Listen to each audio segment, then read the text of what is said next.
Salam, bu günlərim sizə növbəti bir müəllimlərin işə qəbul imtahanında istifadə olunan maraqlı bir test tapşırığını təqdim edirəm. Bu sual müəllimlərin işə qəbul imtahanında fe'l bölməsi üzrə düşən suallardandır. Gəlin baxaq. Nümunədə işlənən təsriflənməyən formaları və fe'lin şəklini nəzərə alaraq uyğun cümləni müəyyənləşdirin. Yəni cümlədə təsriflənməyən formalar da var, bir də fe'lin şəkli var. Hansı uyğundursa onu tapırıq. Sən nə ixtiyarla birinci dəfə ayaq basaraq burada fe'li bağlama, çörək kəsdiyin fe'li sifət və bu da xəbər şəkli. Amma zaman şəkilçiliyi. Bizə də eyni formada, eyni strukturda bir şey lazımdır. Niyə? Çünki fe'li bağlama, fe'l sifət olsun və xəbər şəklində olan bir fe'l olsun. Usta uşağın sözlərini dinləyib, gülən Mirzəyə ağanın yanına getməyi məsləhət gördü. Tamam, burada razıyıq. Xəbər şəklində var.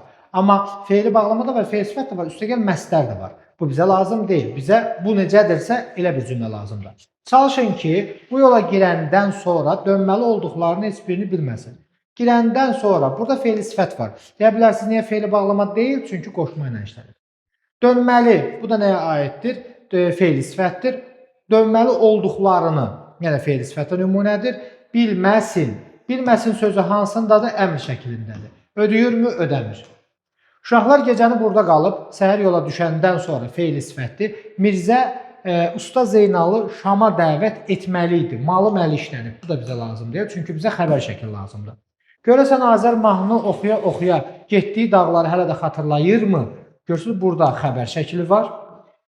Getdiyi bu nədir? Fe'li sifətdir. Oxuya-oxuya nədir? Fe'li bağlamadır. Başqa heç bir fe'li təsriflənməyən forması yoxdur. 4 ödəyir. Kitab oxuyanda bu oldu fe'li bağlama. Rastlaşacağımız mövzuları, bu da fe'li sifət. Sabah birlikdə müzakirə edər ilk əq. Burada da xəbər şəklidir yenə də, çünki zaman şəkilçilidir.